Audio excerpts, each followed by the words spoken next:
Hello বন্ধুরা, আজ আপনাদেরকে আমি শেখাবো কীভাবে পোকো M6 মোবাইলে হাইড করতে হয়। তো সেই জন্য আপনারা প্রথমে এই ফোনের এইখান থেকে তুলে নেবেন।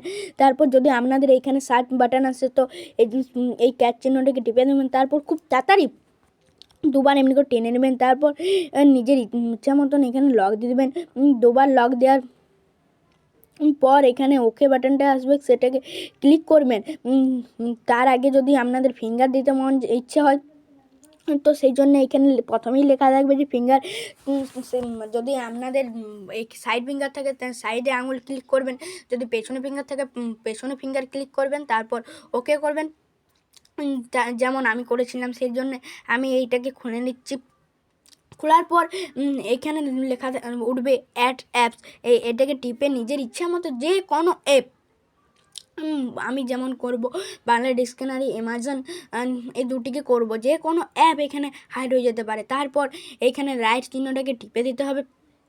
তো আপনাদের যদি লক পাল্টাতে মন যায় তাহলে এই লকটাকে বাটনটাকে টিপে নিজের ইচ্ছা মতো যে কোনো একটি লক দিয়ে দেবেন, যেমন আমি দিলাম। তারপর যদি প্রথমে দিলেন, তারপর যদি আপনি প্রথমে লকটা না করতে পারেন তাহলে ড্র এগেনে টিপবেন। তারপর আবার একবার করবেন, তারপর আরেকবার করবেন, দিয়ে পরে তাহলে এখানে লেখা উঠবে ওকে। ওকে ক্লিক করে দিলেই আপনার নতুন লক হয়ে যাবে।